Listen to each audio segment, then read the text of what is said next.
ये कहानी है जापान के सबसे खूंखार कैदी सुजुकी की, जो इस समय जापान की सबसे हाई सिक्योरिटी जेल में अपनी सजा काट रहा है। चेकिंग ड्यूटी पर घूम रहे गार्ड्स के जाने के बाद सुजुकी अचानक मुस्कुराया और अपना दांत बाहर निकाल लिया। कुछ देर बाद गार्ड्स वापस चेकिंग करने आए, लेकिन इस बार सुजुकी फरार हो चुका था। उन्हें वहां किसी के मौजूद होने का शक हुआ, लेकिन सुजुकी भी कोई कच्चा खिलाड़ी नहीं था। वो बिना आवाज किए इधर से उधर रोशनी से बचता रहा। जब गार्ड्स ने आइसोलेशन सेल की दोबारा से चेकिंग करी तो वो समझ गए कि सुजुकी भाग चुका है। उन्होंने तुरंत ही बाकी के गार्ड्स को बुलाया और देखते ही देखते वहां भीड़ जमा हो गई। जब सुजुकी छत से भाग रहा था तो जोर जोर से जेल के सायरन बजने लगे। अचानक जोरदार बारिश चालू हो गई और हम फ्लैशबैक में चले जाते हैं।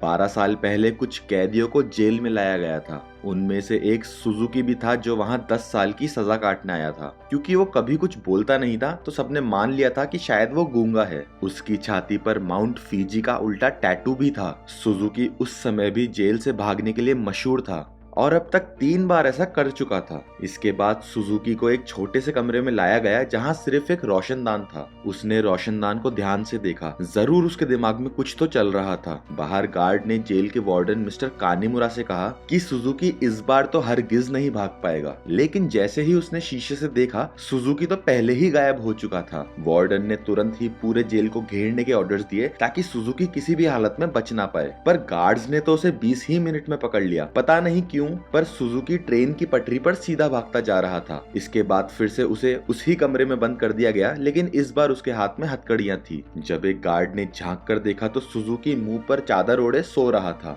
गुस्से में उसने सुजुकी को चादर हटाने को कहा, क्योंकि वो कोई चांस नहीं लेना चाहते। लेकिन जब बार बार कहने पर भी उसने चादर नहीं हटाई तो गार्ड्स ने मिलकर उसकी बुरी तरह पिटाई करी। अगली सुबह वार्डन ने सुजुकी के सारे पुराने रिकॉर्ड्स निकाले। ध्यान से पढ़ने पे उसे पता चला कि जब भी सुजुकी जेल से भागता है तो हर बार वो रेल की पटरी पर ही पकड़ा जाता है। रात को वार्डन गार्ड्स के साथ चेकिंग पर निकला। वो सुजुकी के सेल में पहुंचकर हैरान रह गए, क्योंकि उसने किसी तरह से अपनी हथकड़ियां खोल दी थी। गुस्से में गार्ड्स ने उसे मारते हुए पूछा कि भाई तूने कैसे खोली है हथकड़ियां। एक बार फिर से उसकी जमकर धुलाई हुई। एक दिन सुजुकी एक छोटी सी तार से खेल रहा था, जिसे किसी तरह वो छुपाकर जेल के अंदर ले आया था। सवाल ये उठता है कि आखिर वो इस तार को अंदर लाया कैसे? मुंह में छुपा के?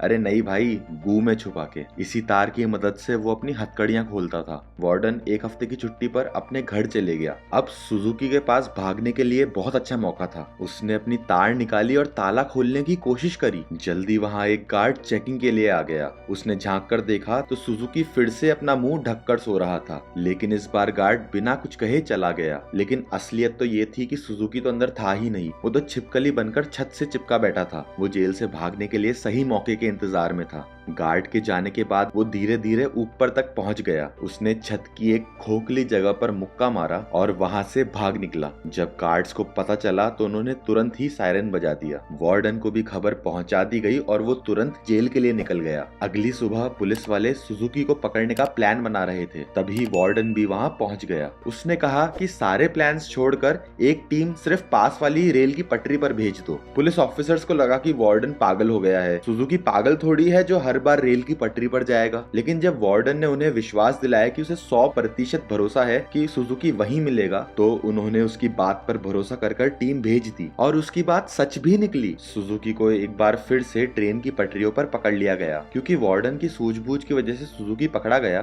तो उसके काम से खुश होकर उसे प्रमोट कर दिया गया। अब वो एक बड़ा ऑफिसर बन चुका था, जो कि देश की सारी जेलों में जाकर कैदियों की दिमागी हालत की चेकिंग करता था। उधर सुजुकी जेल से फिर से भाग निकला और फिर से रेल की पटरियों पर पकड़ा गया। हर साल उसे नए जेल में भेजा जाता, जिसमें और ज्यादा टाइट सिक्योरिटी होती, लेकिन वो हर जगह से बचकर निकल जाता था। इसलिए मीडिया ने उसे स्टार भगोड़े का खिताब दिया और वो पूरे देश में मशहूर हो गया। 12 साल बाद उसे सेंट्रल जेल में लाया गया। यहाँ वो कड़ी सिक्योरिटी में था, क्योंकि 10 गार्ड सिर्फ उस पे ही निगरानी रखने के लिए खड़े थे। उसका कमरा भी पूरी तरह से सीमेंट से बना था और दरवाजे पर भी कई ताले थे। गार्ड्स के जाने के बाद सुजुकी ने चारों ओर नजर दौड़ाई। वो एक बार फिर से भागने की तैयारी में था। एक गार्ड ने खाना लाकर उसके सेल में रखा, लेकिन उसके जाने से पहले ही सुजुकी ने उसको पकड़कर उसके हाथ में हथकड़ी लगा दी। गार्ड ने तुरंत ही सीटी बजा दी, जिससे कई और गार्ड्स वहां आ पहुंचे। उन्होंने मार मार कर उसकी बुरी हालत कर दी। होश आने पर सुजुकी ने दरवाजे से गार्ड्स को जाते हुए देखा। उसके चेहरे से खून टपककर लोहे की सलाखों पर गिर रहा था। अगली सुबह गार्ड्स ने उसकी हथकड़ियों पर थोड़े और पेच कस दिए ताकि इस बार वो उन्हें खोल ना पाए। जाने से पहले गार्ड्स फिर से उसे बहुत मार कर गए। इसी तरीके से सुजुकी के दिन बीत रहे थे। वो जानकर के गार्ड से पंगे लेता, वो उसे मारते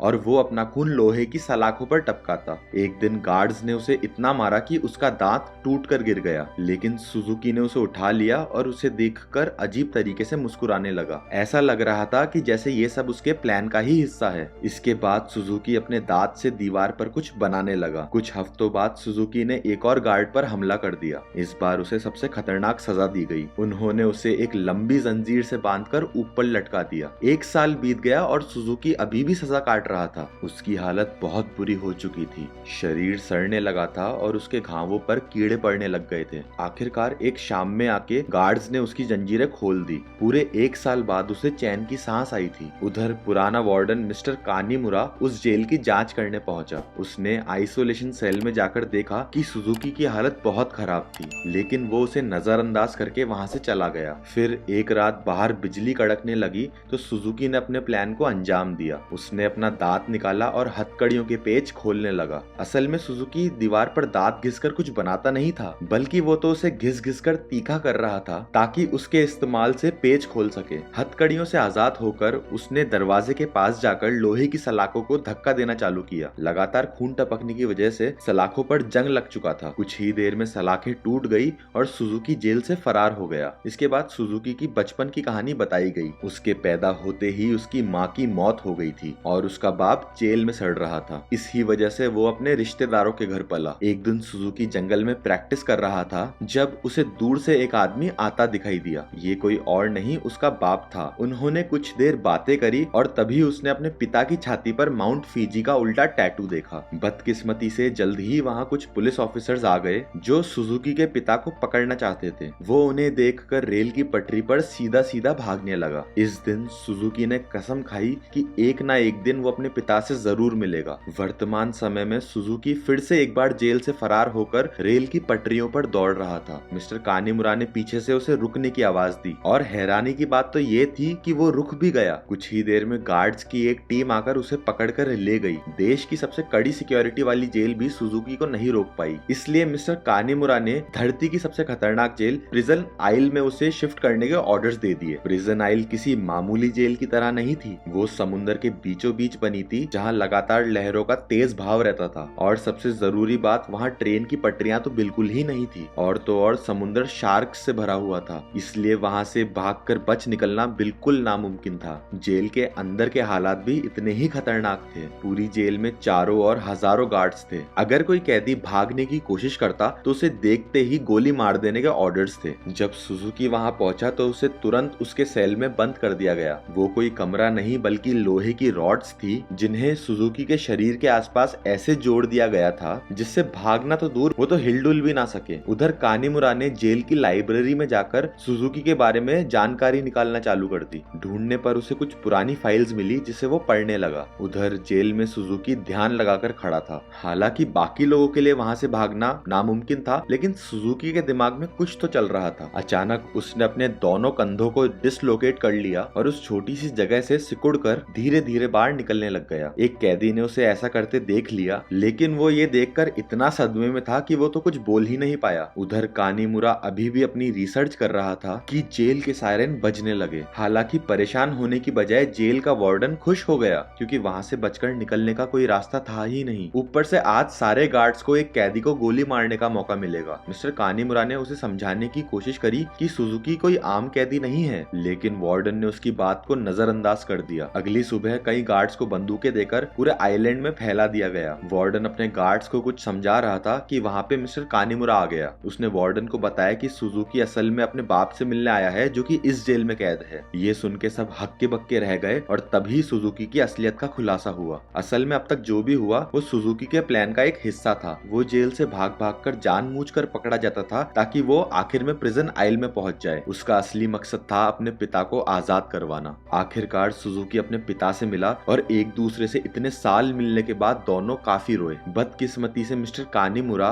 वार्डन और बाकी गार्ड्स के साथ वहीं आ रहा था, लेकिन उनके वहां पहुंचने से पहले ही सुजुकी उस बूढ़े आदमी के साथ वहां से गायब हो गया। सुजुकी अपने पिता को आइलैंड के छोर तक ले आया। उसने पहले से ही वहां एक पैराग्लाइडर तैयार कर रखा था। दोनों पैराग्लाइडर पर चढ़े और दूर उड़ गए। उधर मिस्टर कानीमुरा ने एक दूसरे बूढ़े आदमी से बात करने की कोशिश करी जो सुजुकी के पिता के साथ ही कैद था। तभी उसने माउंट फीजी का उल्टा टैटू उस आदमी के छाती पर देखा, जिसका सीधा मतलब था कि इतने सालों की कड़ी मेहनत के बाद भी सुजुकी गलत आदमी को लेकर भाग गया। अब इससे बुरी किस्मत तो भाई किसी की भी नहीं हो सकती। और यही कहानी खत्म हो जाती है। दोस्तों, अगर वीडियो अच्छा लगे तो इसे लाइक करो, चैनल को सब्सक्राइब करो, अपने दोस्तों के साथ वीडियो शेयर करो ताकि हम ऐसी ही और मजेदार मूवीज आप तक लाते रहें।